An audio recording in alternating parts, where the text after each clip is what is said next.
যেটা পড়েছি সেটা হলো অনেকগুলো টাইপ ছিল, দ্বন্দ্ব সমাসের অনেকগুলো টাইপ ছিল, যেটা আমাদের সবগুলো ইম্পর্টেন্ট না, যেটা দাগিয়ে দিয়েছি তোমাদের জন্য।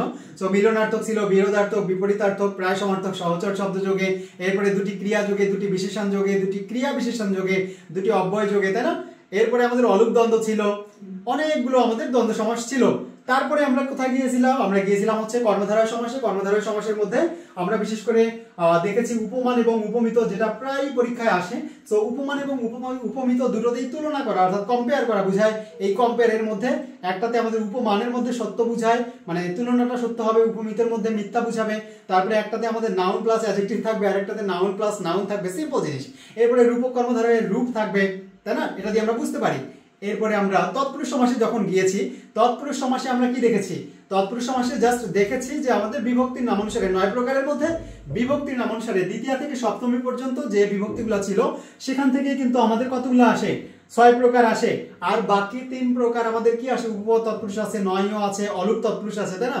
অলুকের ক্ষেত্রে তোমাদেরকে কিন্তু খুব গুরুত্বপূর্ণ একটা হচ্ছে ক্লু দিয়েছিলাম, তোমরা কিভাবে অলুক দ্বন্দ্ব, অলুক তৎপুরুষ, অলুক ষষ্ঠী তৎপুরুষ, অলুক বহুব্রীহি এগুলো তোমরা আইডেন্টিফাই করবা। জাস্ট তোমাকে মনে রাখতে হবে, আমি শুরু থেকে শেষ পর্যন্ত বলেছিলাম সমাসের ক্ষেত্রে তোমাকে একদম ফার্স্ট টু লাস্ট যেটা মনে রাখতে হবে সেটা হলো কোন সমাসে কোন পদের অর্থের প্রাধান্য পায়, যেটা আমরা মুখস্থ করার প্রয়োজন নাই, একদম সুন্দরভাবে শেষ করেছি। তারপরে আমরা কোথায় এসেছিলাম? আমাদের বহুব্রীহি সমাসে এসেছিলাম, রাইট? বহুব্রীহি সমাসে সমানাধিকরণ, বেদীকরণ, ব্যতিহার এই 3টা আমাদের জন্য খুবই গুরুত্বপূর্ণ। পাশাপাশি অলুক বহুব্রীহি, এরপরে আমাদের হচ্ছে মধ্যপদলোপী বহুব্রীহি ছিল, এগুলো আমরা অবশ্যই পড়বো। আর দ্বিগু সমাসটা খুবই সহজ, এটা নিয়ে তোমরা খুবই মজা নিয়ে পড়েছো। দ্বিগু সমাসের ক্ষেত্রে আমরা যেটা বলেছিলাম তোমাদেরকে, দ্বিগু সমাসের সাথে কনফ্লিক্ট হতে পারে একটা জায়গায়, সেটা হলো সমানাধিকরণ, আমাদের হচ্ছে সংখ্যাবাচক বহুব্রীহি, সংখ্যাবাচক বহুব্রীহি। সংখ্যাবাচক বহুব্রীহির ক্ষেত্রে কিন্তু একটা ম্যাথমেটিক্যাল টার্ম তোমাদের জন্য দাঁড় করিয়ে দিয়েছি, সেটা তোমরা দেখলে কিন্তু আর কোথাও ভুল হওয়ার সম্ভাবনা থাকবে না, রাইট? ভুল হওয়ার সম্ভাবনা থাকবে না। এবং আমরা দ্বিগু সমাসে দেখেছি সংখ্যা ছিল, সমাহার ছিল, তাই না? এগুলো থাকলেই কিন্তু আমরা দ্বিগু সমাসে পাই, এবং দ্বিগু সমাসে পরপদের অর্থের প্রাধান্য পাই। আর সংখ্যাবাচক বহুব্রীহি যেটা, সেটাতে আমাদের তৃতীয় পদের প্রাধান্য পায়। ব্যাস, এই তো ছিল আজকের মোটামুটি আমাদের সমাসের টপিকগুলা। এর বাইরে আমরা যেটা দেখেছিলাম তোমাদের মধ্যপদলোপী কর্মধারা এবং মধ্যপদলোপী বহুব্রীহি, এই দুটার মধ্যে পার্থক্য কি এবং কোনটাতে কোন পদের অর্থের প্রাধান্য পায়, এইটুকু যারা যারা একদম মনোযোগ দিয়ে আজকের পুরো ক্লাসটা করেছো তারা অবশ্যই লাস্ট মোমেন্টে আমার এই রিভিউটুকু তোমাদের জন্য অনেক কাজে দিবে। এবং আমি বলবো যে তোমরা এইটুকু যদি অ্যাটলিস্ট প্রিপারেশন, পরীক্ষার আগের রাতে পুরো সমাস না ক্লাস করে এই অংশটুকু যদি তুমি দেখো, তোমার একদম পড়াশোনা শেষ হয়ে যাবে। অব্যয়ীভাব সমাসে আমরা জাস্ট মনে রাখবো যে এটা কোন অর্থে এসেছে। সো এই ছিল আজকে আমাদের সমাসের ক্লাস, এবং তোমাদের কাছে কেমন লেগেছে জাস্ট একটু জানতে চাই তোমাদের কাছ থেকে।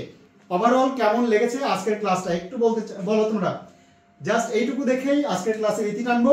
তোমাদেরকে অনেক ধন্যবাদ জানাচ্ছি। প্রায় 4.5 ঘন্টা বা 4 ঘন্টা, প্রায় 4 ঘন্টা ব্যাপী আজকের ক্লাসটা তোমরা আমার সাথে ছিল, এবং এটা আমাকেও খুবই আনন্দ দিয়েছে এবং আমি অনেক মজা দিয়ে তোমাদের সাথে ক্লাসটা করাইতে পারছি।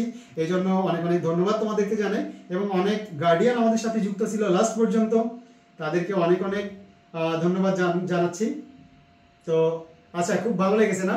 তো তারপরেও তোমরা আরো একবার আমার এই ক্লাসটা রেকর্ডেড যারা ছিলা তারা অবশ্যই একবার রেকর্ডেড দেখার ট্রাই করবা। হ্যাঁ, আরেকবার রেকর্ডেড ক্লাসটা দেখে নিবা, আমাদের অ্যাপে অবশ্যই দিয়ে দিব।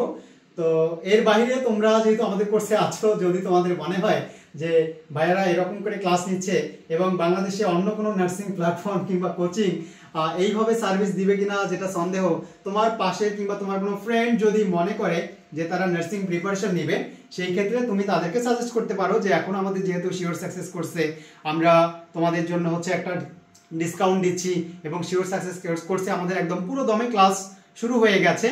তো তোমরা তাদেরকে সাজেস্ট করতে পারো যেন বিব্রেইনারে তারাও প্রিপারেশন নিতে পারে এবং কোথাও গিয়ে যেন ধোকা খেয়ে বোকা না হয়ে যায়, এবং তারা যেন তাদের জীবন থেকে 1 বছর না হারিয়ে ফেলে। ওভারঅল সবাইকে অনেক ধন্যবাদ জানাচ্ছি আজকের ক্লাসটা এত সুন্দরভাবে এনজয় করার জন্য। আসসালামু আলাইকুম ওয়া রাহমাতুল্লাহ।